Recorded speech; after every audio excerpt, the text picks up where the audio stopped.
So it's only been half a year and it's time for a new video. This is my second F10. This is the LCI. I had pre-LCI before, and I decided to make a video about what to look for when you're buying one of these, specifically diesel, specifically 2-liter diesel versions, because those are the ones that I've had. But I think most of these things work with the other options as well. So I'd say we approach it the same way you would approach a car when you're buying it. So we start from outside. What are the main issues you may face? I know it's dirty, but it's April. Does it look like April to you? It doesn't to me. So yeah, it's a dirty car. But let's go for it and let's start from the start. So obviously check the gaps. Always check the gaps. They have to be the same on both sides. Front, right, left, bumpers, headlights. The bumper should not have, like, there shouldn't be a larger gap here than it is on the other side, and it should be the same when you look from the top here to there. If it's not critical, but it means that it has been taken apart. Next, sometimes here you will find small bubbles of rust, so check that. Then we, of course, you not check for your normal wear and tear, but one thing I learned the hard way was how to check for if your car has been painted, because mine has been in an accident that is not registered in any insurance company, and the only way you could find that it has been painted, or at least one of the easy ways, is here. I'm not sure if you can see it, but there is a distinct line, because apparently people don't take these rubbers off, they just paint over it. So you can clearly see here, like, the paint is somewhat chipping. So this is how I knew that this car has been painted over, like this whole side. Again, not a critical damage, but something to look for. Next thing that may actually cost you money, outside of naturally just brakes that you have to check that they're in good condition, and preferably OEM brakes, because some people install these like cheap Brembo or ATE or whatever the names are. Those are not good, guys. I've tried those. They're not good. They're squeaky. They only cause more troubles. But one thing that nobody seems to be ever fixing, and it's not that hard to check, is right under here is your final drive silent blocks. One is here. You can see this one. There's the other one on the other side. It's hard to see. But if this one is damaged, the other is damaged as well. Make sure it's not cracked, because when this cracks, your drive shaft rubber bushing, whatever it's called, rubber mount, starts cracking. It's right under there. You can see it under the cover. Should have no cracks there, because when it does, and I'll show you how to check if it does, that's an expensive fix. Next one is much easier. My car has around 190,000 kilometers on it. Preferably check it when it's cold, but whenever it's around -2, -3 now, the car has been outside for a few hours. It was -10 this morning, so it's a cold start. Just start it and listen with an open door that it doesn't rattle. There is no metal rattling. You can hear there's nothing happening, like no metallic sound coming from under the hood. That's a good sign. So it's -1.5 degrees. Not a bad thing. So actually, how to check if you have issues with the final drive. Sit in the car, in park, on the cold, take off the handbrake, make sure the car is not going anywhere, go to drive, go to reverse, go to neutral, go to park. The car should not rock you. Like, if the car starts rocking, if the car starts moving around like it's shaking, that means that there is a problem with the final drive. I mean the actual silent blocks on it, the rubber bushings, whatever they're called, the ones that I showed you a few seconds ago, and the rubber mount on the drive shaft, because that one first, if I remember correctly, the order is that First is the silent blocks on the final drive that crack because of the torque, and then that affects your drive shaft and the rubber bushing there, and then that starts to crack. And if those rubber silent blocks bushings, if they actually fall, I mean if they fail on you, that's a very expensive fix. I mean, I would highly recommend not letting it go. So this is the easiest way to check it. Whenever you're buying it, drive, rear, drive, park, shouldn't rock. I mean, of course you would always feel the engagement of the drive, but going from drive to rear should have no rocking of the car, or from rear to park, etc. So that's the other thing. The next one is actually very annoying and is mostly the problem with the cars in colder climates, but I've had to change it twice and it sucks, so I'll show it to you right now to make sure you don't have to do that. And I mean, it's just easy to check. So let's go under the hood of the car. So the GoPro is in my head now, so it should be easier to see.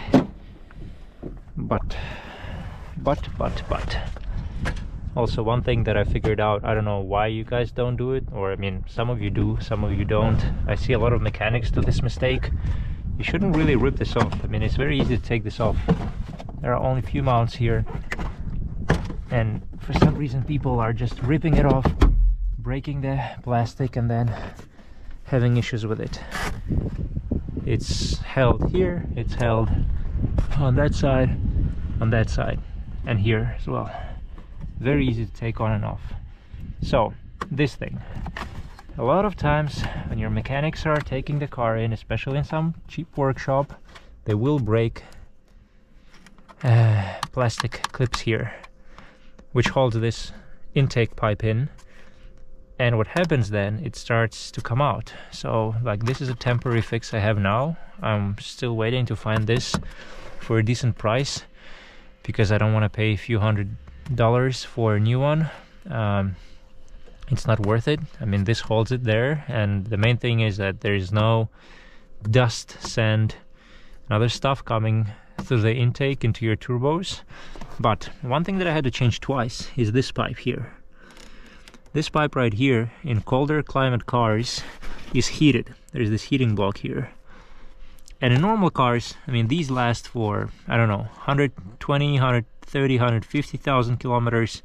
And then because of the heat, they just start falling apart, and you have all this gunk flying around here.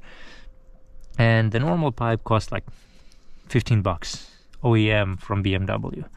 But this one, because it is heated, this one costs 120 euros, or around $130 in Finland. Not sure about other countries, you can check it out.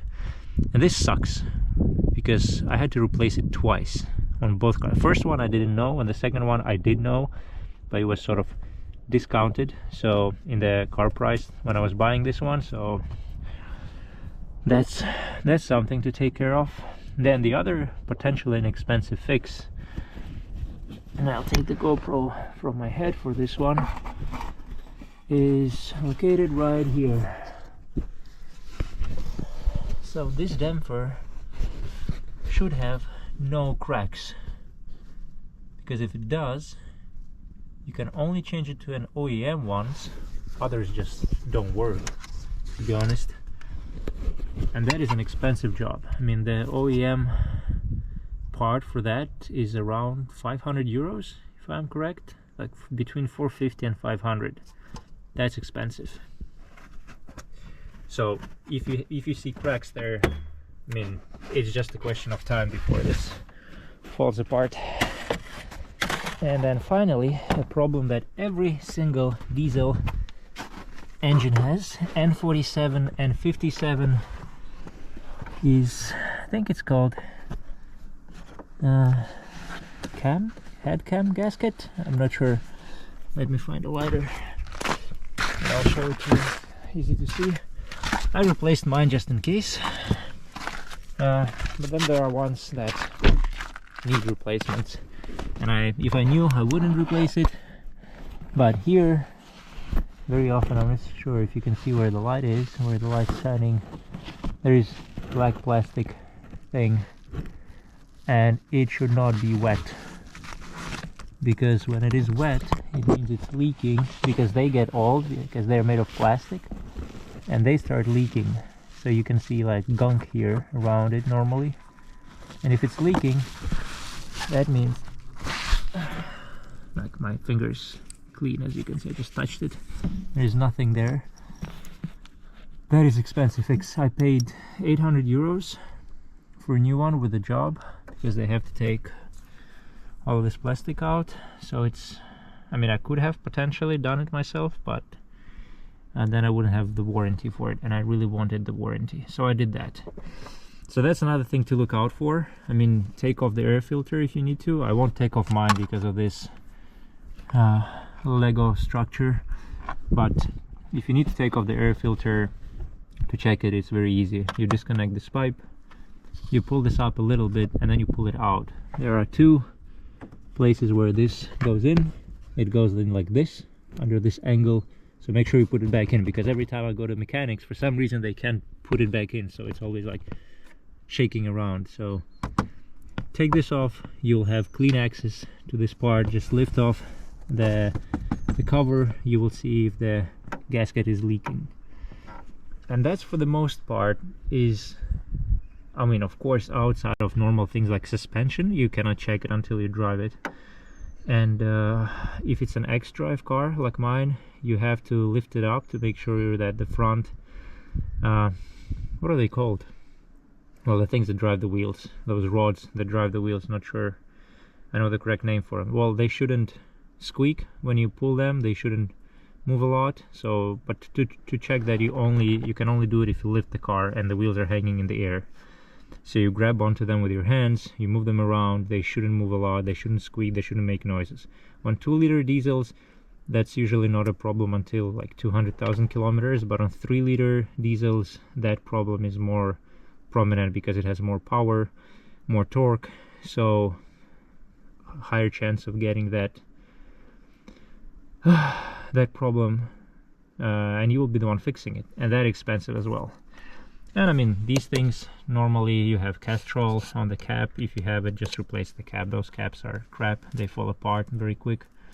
I was lucky I didn't have to, not on this car. On the previous car I did change it, but other than that, these are most of the problems you can check for very easily within how much did it take us, like 10 minutes, 15 minutes, maybe less than 10 minutes, and you'll be out of 80% of potential problems. And one thing to always ask the seller from is if they change the gearbox oil, gearbox, transfer box, all of the technical liquids, because officially BMW has, well, they say it's a lifetime oil supply, which means you don't have to change it. But realistically, this has a ZF gearbox, and on the actual website of the manufacturer of the gearbox, it says change once every 80,000 kilometers maximum. I mean, no one does it while the car is on warranty, so you would rarely see them changing it before 120,000. I changed on this one, it was like 170. It was fine, no issues there. But make sure you change the oil, or whoever is selling the car, if they didn't change the oil in the gearbox and it's, you know, over 150, discount the price for that, because that costs around 300 euros, $350 with an official ZF oil and all the spares that you need for it. So discount that price as well. So hope it makes sense, hope it helps. Naturally check all of the electronics in the car. If it has a button, that button has to work. Electronics are notoriously tricky to fix, but I mean, this car is as easy to work on as any other car.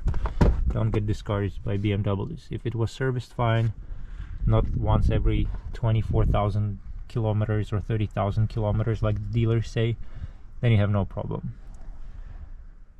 So that's it, boys and girls. A couple of my friends asked me to tell them about how much I spend on maintenance of this car, or fixes or upgrades.